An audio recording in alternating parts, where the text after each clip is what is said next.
Good morning বন্ধুরা, কেমন আছো তোমরা সবাই? আশা করি তোমরা সবাই ভালো আছো। আজকে হলো মঙ্গলবার।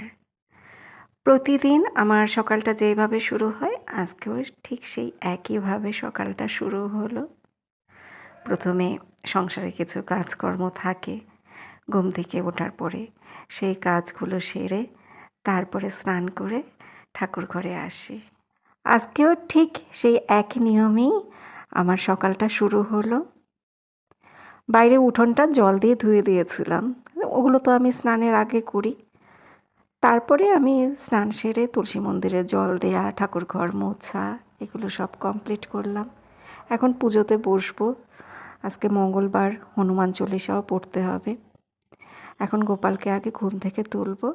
দিনগুলো কীরকম কাটবে সেগুলো অনেকটাই নির্ভর করে আমাদের সকালের চিন্তাভাবনার উপরে। সকালবেলা ঘুম থেকে উঠে প্রথমেই আমরা আমাদের রুটিনটা সেট করে নেই, আজকের দিনে কি করব না করব।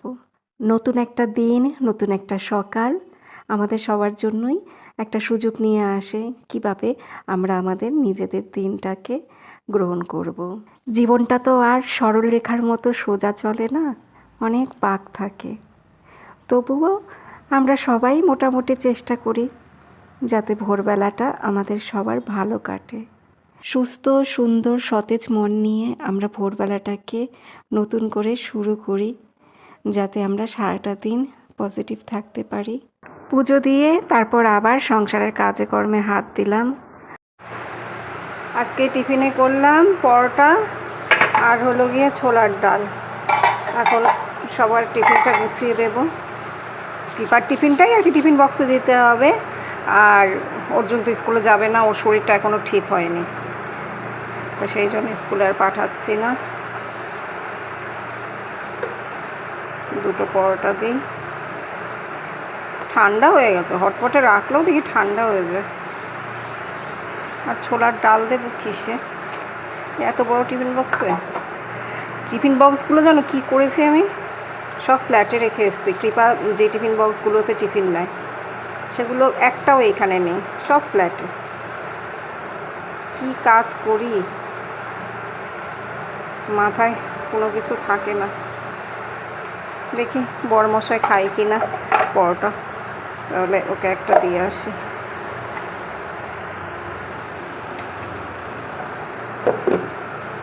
জুতো ভালো করে চেক করেছিস? হ্যালো, যা, সাবধানে যাস, ফোন করিস। কৃপাকে ডিম সেদ্ধ দিয়ে ভাত মেখে দিয়েছিলাম, সেটা খেয়ে গেল। আর পরোটা, ডিম সেদ্ধ এগুলো টিফিনে নিয়ে গেল। একটা পরোটা নিয়েছে, বলে আমি দুটো পরোটা খেতেই পারবো না। কালকে সেই দুটো রুটি নিয়েছিল, একটা ফেরত নিয়ে চলে এসছে রাতের বেলা, একটা শুধু রুটি খেয়েছে। আর এটা হলো চাপিলা মাছ। চাপিলা মাছটা ভালো করে ধুয়ে পরিষ্কার করলাম।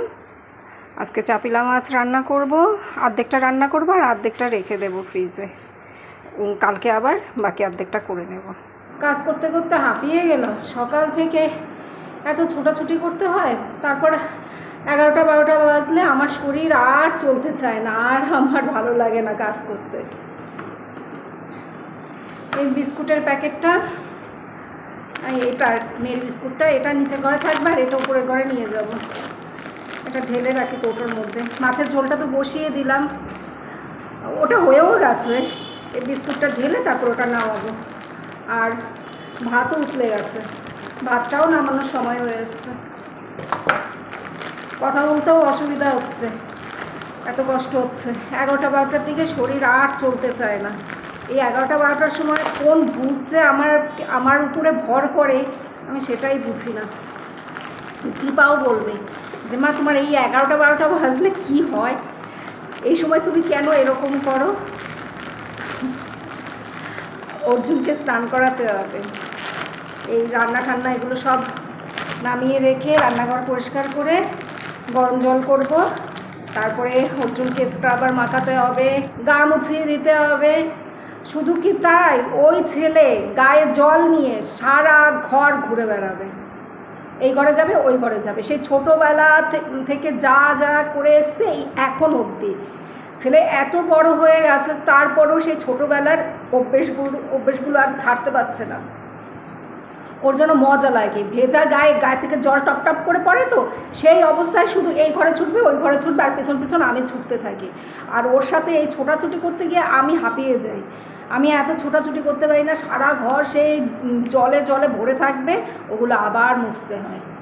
এইভাবে আমার উপরে টর্চার করে, বুঝেছো?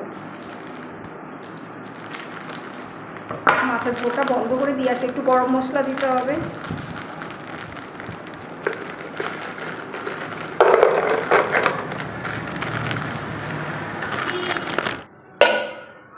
এই দেখো মাছের ঝোলটা, টমেটো, আদা বাটা, কাঁচা লঙ্কা আর ওই ধনে গুঁড়ো, জিরের গুঁড়ো, এই দিয়ে মাছের ঝোলটা করলাম। এই মাছের ঝোলটা খেতে খুব ভালো লাগে। আর এই যে ভাত গড় দিলাম, এই যে উচ্ছে ভাজা না, করলা ভাজা, আর এই হলো ছোলার ডাল। সকাল থেকে কত বাসন মাজলাম, এই দেখো এগুলো সব ধুয়ে রাখলাম। তারপর চায়ের বাসন, বড় কড়াই যেটাতে আর কি ছোলার ডাল রান্না করলাম। তারপরে সবাই খেয়েছে সেই প্লেটগুলো, বাটি, এগুলো সব ধুয়ে রাখলাম। মানে হাতের কাছে এই অবধি যা যা হয়েছে, ছাঁকনি, কাপ হতে শুরু করে সব ধুয়ে রেখেছে। এখন এই শুধু এই প্রেশার কুকার আর এই কড়াইটা থাকবে। আমার দুপুরে রান্না তো কমপ্লিট, রান্নার পরে এই প্রেশার কুকার, এই কড়াই, এগুলো আর আমি ধুই না, কিন্তু ছোটোখাটো যা হয় সমস্ত কিছু ধুয়ে রাখি রাতের বেলার দিকে। আর আমি কোনো বাসন মাজি না, এই বেলার দিকেই যা বাসন মাজার মেজে রাখি, রাতের বেলার দিকে আর বাসন মাজা হয় না, তাতেই অনেক বাসন বের হয়। সেই জন্য বাসন ধোয়ার মাসি মাঝে মধ্যেই চেঁচামেচি করে, এত বাসন হয়, এত বাসন হয়। গুড ইভিনিং বন্ধুরা, এখন 5:45 মতো বাজে। রান্নাঘরে চলে আসলাম আবার।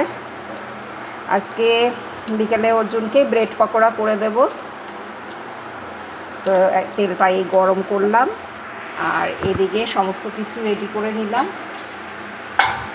এগুলো এইমাত্র এসেই রেডি করলাম। বিকেল বলছি, সকালের দিকে করে রাখলে ভালো হতো, কিন্তু সকালের দিকে না খেয়াল ছিল না, দুপুরে যখন রান্না করছিলাম। এটা একটু সেট হতে সময় লাগে। এর মধ্যে রয়েছে বেসন, অল্প একটু চালের গুঁড়ো, আমচুর পাউডার, পেঁয়াজ, কাঁচা লঙ্কা আর টমেটো। তো গাজর, বিনস এইসব সবজিগুলো নেই ঘরে, তাহলে এর মধ্যে এগুলো একটু দিতাম, গাজর, বিনস এগুলো একটু দিতাম। ঘরে যা ছিল তাই দিয়েই বানিয়ে দিচ্ছি। ব্রেডগুলোকে তারপর এরকমভাবে ডুবিয়ে এই তেলের মধ্যে ভেজে নেব। খুব বেশি একটা কিন্তু দেখো তেল দেইনি, অল্প তেলের মধ্যেই এগুলো ভাজা হয়ে যায়। চটজলদি ছেলে মেয়ের জন্য প্রতিদিন কি টিফিন বানাবো, এটা আমি ভেবেই পাই না। এটা আমার একটা মহা চিন্তা। সকালের টিফিনে, বিকেলের টিফিনে কি বানিয়ে দেব, যেন আমার একটা মহা চিন্তা থাকে। তাও সকালের টিফিনটা হয়ে যায় মোটামুটি, ওটা ম্যানেজ করতে পারি, কিন্তু বিকেলের টিফিনটা নিয়েই ঝামেলা হয়। বিকেলবেলার দিকে না আর অত খাটুনি করতে ইচ্ছে করে না, তখন মনে হয় শর্টকাটে যদি কিছু একটা বানিয়ে দেওয়া যেত ভালো হতো। আর ওই শর্টকাটের চিন্তাভাবনা করতে গিয়ে সেরকম আর কোনো টিফিনের কথা মাথায় আসে না। তো আজকে যেটা করেছি সেটা শর্টকাটেই হয়ে গেছে, তাড়াতাড়ি হয়ে গেছে। আর দেখো এগুলো অল্প তেলের মধ্যে ভেজে নিলাম। আর ছেলে মেয়ের ভীষণ বাহানাও আছে, সকালে যে টিফিনটা খাবে বিকেলের দিকে আর সেই টিফিনটা খাবে না। বিকেলে তারপর ওদের আবার অন্য নতুন কোনো কিছু টিফিন খেতে ইচ্ছে করে। আবার আজকে যেটা খাবে আগামীকাল আবার সেই টিফিনটা খাবে না। এবার এগুলোকে ছুরি দিয়ে মাঝখান দিয়ে কেটে দেব, তারপর এর উপরে সস দিয়ে দেব। দেখো দেখতে কত ভালো লাগছে, মনে হচ্ছে দোকান থেকে কিনে নিয়ে এসছি। দেখার উপরেও অনেক কিছু ডিপেন্ড করে। অর্জুন তো প্রথমে দেখে খুশি হয়ে যাবে, তারপর দেখি কি বলে। এই যে বাবা জীবন,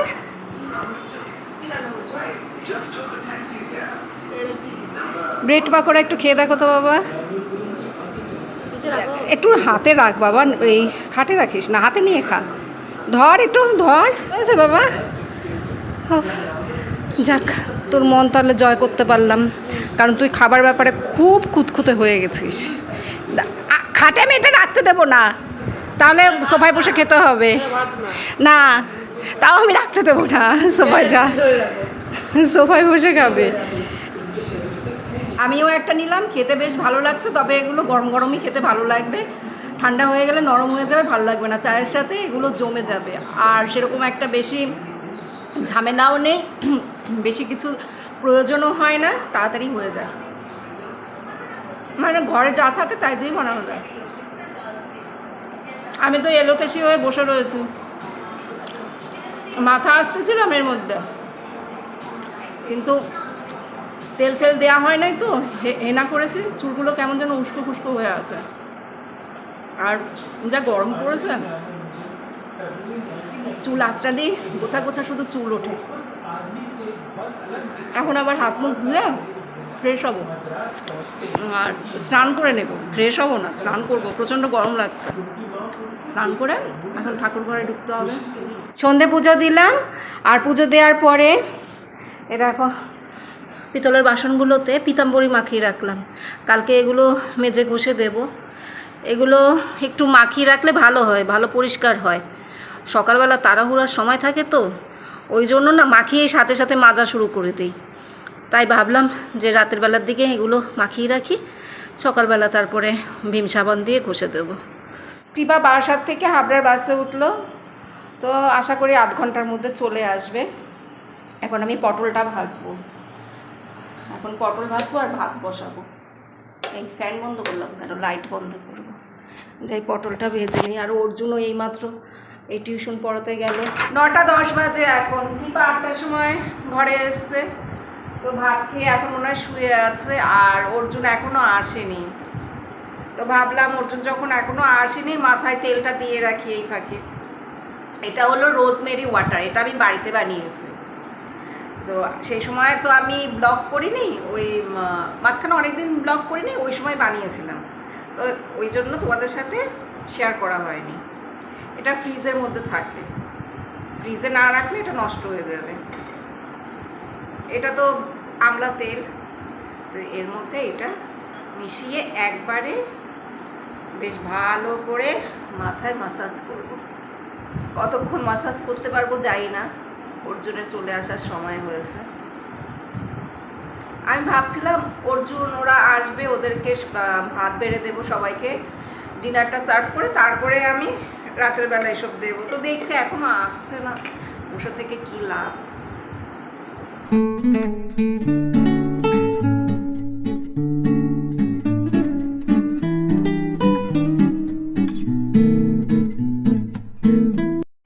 তোর পড়ার দিকে মন ছিল না এটার দিকে মন ছিল? দিদিভাই কি নিয়ে এসছে সেই চিন্তাই ও অস্থির। এটা কি চিকেন 65? এবার দিদিভাইকেও বকা দেবো, প্রতিদিন দিদিভাইকে বলে এটা ওটা শুধু আনাবে। এটা গরম করে নে। বন্ধুরা এখন তো রাত 12টা বাজে, এতক্ষণ সময় আমরা সবাই মিলে আড্ডা দিলাম, আমরা 3 জন মিলে, আমি কৃপা অর্জুন, আমরা 3 জন মিলে আড্ডা দিলাম। তো কৃপা ওই যে দেখো ঘুমিয়ে পড়েছে, আর অর্জুন কী করছে সে তো দেখতেই পাচ্ছ। যদিও অর্জুন একটুখানি পড়াশোনা করেছিল, ও তো 9:15-র দিকে এসছে বাড়িতে, স্যারের বাড়ি থেকে। তা এসে ওই একটুখানি আবার পড়াশোনাও করেছিল, কারণ সকালবেলায় আবার স্যারের কাছে পড়তে যেতে হবে, কিন্তু পুরোটা কমপ্লিট করেনি, স্যারের হোম টাস্ক পুরোটা কমপ্লিট হয়নি। বলে মা আমার পড়তে আর ভালো লাগছে না, আমি এইমাত্র পড়া করে এসেছি, এখন আর এত পড়া করতে ইচ্ছে করছে না। কালকে সকাল 7টার সময় আবার পড়া, তো পড়া তো ঠিক মতো হয়নি, সেটাই আর কি ওকে বলছিলাম যে তুই ঠিক করে পড়াটা করলি না, বলে আমার আর পড়তে ভালো লাগছে না। স্যারকে বলবো এই মঙ্গলবার দিন রাতের বেলা একটু কম পড়া দিতে, কারণ ওখান থেকে আস্তে আস্তে প্রায় 9:30 বাজে, আবার পরের দিন 7টার সময় পড়া থাকে। তো আজকে তো না হয় স্কুলে যায়নি, এবার স্কুল আবার এই সন্ধ্যের সময় পড়া, আবার পরের দিন পড়া, মানে সকালবেলায় পড়া, তো ওর একটু আর কি অসুবিধা হয়ে যাচ্ছে। প্রচুর টিউশন পড়া এখন ওর, কালকে সকালবেলা পড়া আছে, কালকে তো স্কুলে পাঠাবো ইচ্ছে আছে, আবার স্কুল থেকে এসে আবার পড়তে যাবে। বলবো অন্যান্য দিন টাস্কটা একটু বেশি দিতে, শুধু মঙ্গলবার দিন রাতের বেলা একটু কম টাস্ক দিতে, সেই কথাটা একটু স্যারকে বলতে হবে। তা না হলে ও তো এমনিতেই ফাঁকিবাজ, এবার যখন দেখবে যে বেশি পড়া দিচ্ছে তখন আর করতে চাইবে না, তখন বলবে মা অনেক পড়া দিয়েছে স্যার, এত পড়া কি করে করব। সেই জন্য আর কি বলবো একটু অল্প টাস্ক দিতে মঙ্গলবার রাতের বেলা। যাই হোক বন্ধুরা, এখন অর্জুনকে আমার তাড়াতাড়ি ঘুম পাড়িয়ে দিতে হবে, ওকে আজকে তাড়াতাড়ি ঘুম পাড়াতে হবে। অলরেডি 12টা বেজে গেছে, তারপরও বলছি তাড়াতাড়ি ওকে ঘুম পাড়াতে হবে। দিনের বেলাতে আমি আর অর্জুন ঘুমিয়েছিলাম, ভাত খেয়ে দুপুরবেলাতে আমি আর অর্জুন ঘুমিয়েছিলাম।